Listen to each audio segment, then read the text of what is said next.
Hello, fabulous fourth grade online students. Today we're going to talk about the writing process. So as you can see, I've added it to my table of contents for page 9 in writing process.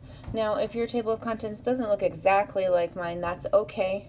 Just make sure that you're labeling your next one as the writing process, and you're going to number 9, or whatever number you are. I think that some of you might be on 10. Then I'm going to turn to my next clean page. And by now you would have printed this off. Now I know this looks like a lot of information. We are not going to go over all of this information today. We're going to go over the beginning of the writing process and some of the details. We are not going to talk about opinion and informative today because we are talking about narrative writing in the coming week. So our first step of the writing process is the pre-writing. You are going to brainstorm a list of ideas of a topic using your background knowledge. Super important that you use your background knowledge, friends. If you choose something that you have no background knowledge on, you're not going to get a good writing piece. All right? We're going to choose one of the ideas after you've written a list of those ideas, whatever that may be, and we're going to complete a graphic organizer. Don't worry about what that graphic organizer is going to look like right now. We will talk about that later on in the week. All right, when we are writing, there are 3 main parts of every writing piece: the introduction, the body, and the conclusion. Okay? Like I said, we're not going to talk about opinion and informative today, so I don't want you to do anything with that. We're going to come back to that later on.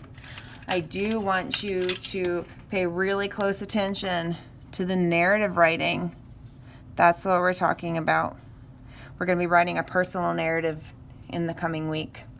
So we're going to do the introduction is going to be the beginning of the story where you introduce your narrator or your characters, the setting and the plot.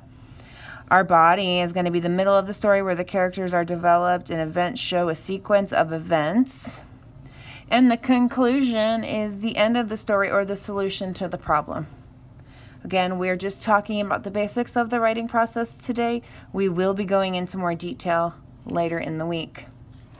The very next part after pre-writing is your rough draft. It is so important that your rough draft you just write. Don't worry about misspelled words. Okay, we're going to have a chance to fix all of those later on. We're going to indent each paragraph and skip lines so you can make changes later. Again, I will show you what that's going to look like later in the week. Right now, we're just learning about the writing process. We're not completing the writing process. Okay, we're going to use DARE to revise. So that's our next step. We're going to revise. We're going to read the story out loud to listen for story fluency. Story fluency is how it sounds when you're reading it out loud if you were talking to somebody else. We're going to use a colored pen and a thesaurus to make changes. So we're going to use a colored pen to change. And we're going to use our thesaurus to either check spelling or make our words even better and more colorful by using synonyms. Okay, DARE stands for delete unnecessary information, add more detail and transition words and topic sentences. We're going to rearrange items inside of our story to make it flow better. And we're going to exchange words for stronger words, and that's where we're going to use our thesaurus. So I'm going to come over here and I'm going to write like a little arrow, and it's going to say use thesaurus. Then we're going to use cups to edit.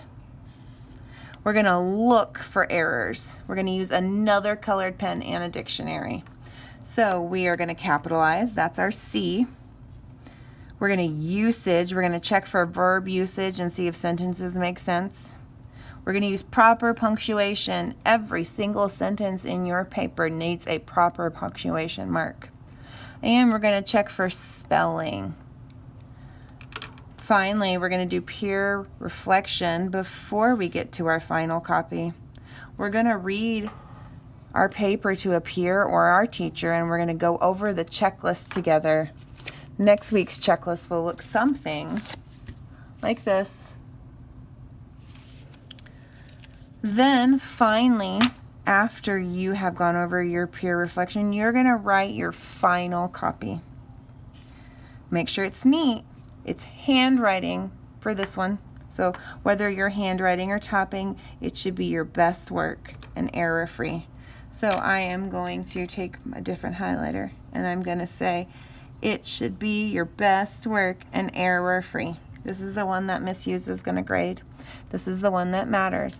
All of the other ones are ones that we can work on together. But your final copy is your best work and error-free. Okay, friends, this is the writing process overview. We'll talk about writing our personal narrative later in the week. Thank you so much for listening.